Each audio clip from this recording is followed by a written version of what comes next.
Hewan dan manusia merupakan organisme multiseluler.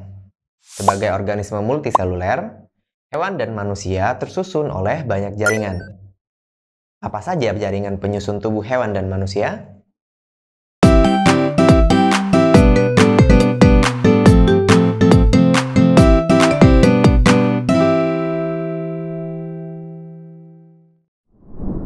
Jaringan adalah kumpulan sel yang memiliki asal-usul perkembangan yang sama serta fungsi yang serupa.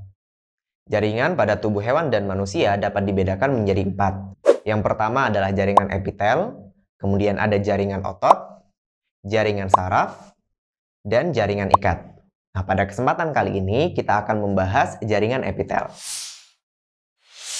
Jaringan epitel adalah jaringan yang melapisi permukaan tubuh, membatasi antar organ, atau melapisi rongga dalam tubuh. Jaringan epitel memiliki banyak fungsi di dalam tubuh. Di antaranya adalah yang pertama, untuk melindungi jaringan yang ada di sebelah dalam, misalkan epitel kulit. Yang kedua adalah untuk melakukan fungsi absorpsi, misalkan epitel pada jonjot usus. Yang ketiga, untuk melakukan fungsi filtrasi, misalkan epitel pada nefron ginjal. Yang keempat adalah sebagai pintu gerbang masuk dan keluarnya zat, seperti epitel pada alveolus paru-paru. Yang kelima adalah untuk melakukan fungsi sekresi, yaitu menghasilkan getah cair, contohnya adalah epitel kelenjar ludah. Dan yang keenam adalah untuk melakukan fungsi neuroreseptor, yaitu menerima rangsangan dari luar, contohnya adalah epitel yang terdapat pada alat indera. Berdasarkan bentuk dan susunannya, jaringan epitel dapat dibedakan menjadi jaringan epitel pipih, epitel kubus, epitel silindris, dan epitel transisional. Jaringan epitel pipih dapat dibedakan lagi menjadi epitel pipih selapis dan epitel pipih berlapis. Begitu pula dengan jaringan epitel kubus yang dapat dibedakan menjadi epitel kubus selapis dan epitel kubus berlapis.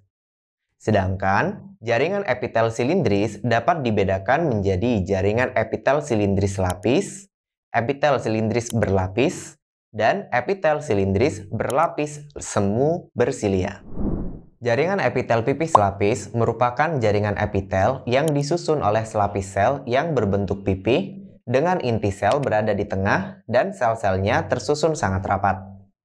Jaringan ini berfungsi untuk pertukaran zat, dan jaringan ini terdapat pada endotelium pembuluh darah, alveolus, kapsula Bowman, dan lain-lain. Jaringan epitel pipih berikutnya adalah epitel pipih berlapis. Merupakan jaringan epitel yang disusun oleh lebih dari satu lapis sel yang berbentuk pipih, sel-selnya berinti satu di tengah, dan tersusun sangat rapat. Jaringan ini berfungsi untuk proteksi pada bagian luar tubuh, contohnya pada epidermis kulit, vagina, mulut, dan lain-lain. Jaringan epitel kubus lapis merupakan jaringan epitel yang disusun oleh selapis sel yang berbentuk kubus dengan inti sel di tengah. Jaringan ini berfungsi untuk sekresi dan reabsorpsi, contohnya pada kelenjar tiroid, tubulus ginjal, dan lapisan dalam lensa mata. Jaringan epitel kubus yang berikutnya adalah epitel kubus berlapis. Merupakan jaringan epitel yang disusun oleh beberapa lapis sel yang berbentuk kubus dan sel-selnya memiliki inti sel di tengah. Jaringan ini berfungsi untuk sekresi, contohnya pada kelenjar keringat, kelenjar minyak, dan epitel di bagian ovarium serta testis. Jaringan epitel silindris lapis merupakan jaringan epitel yang disusun oleh selapis sel yang berbentuk batang atau silinder dengan inti sel berada dekat dasar. Jaringan ini berfungsi untuk sekresi, absorpsi, dan proteksi. Contohnya pada lapisan dalam lambung, usus, kelenjar pencernaan, dan uterus. Jaringan epitel silindris berikutnya adalah epitel silindris berlapis. Merupakan jaringan epitel yang disusun oleh lebih dari satu lapis sel yang berbentuk batang atau silinder dengan inti sel di tengah. Jaringan ini berfungsi untuk sekresi, contohnya pada laring, uretra, saluran sekresi di kelenjar ludah, dan kelenjar usus. Jaringan epitel silindris berikutnya adalah epitel silindris berlapis semu bersilia.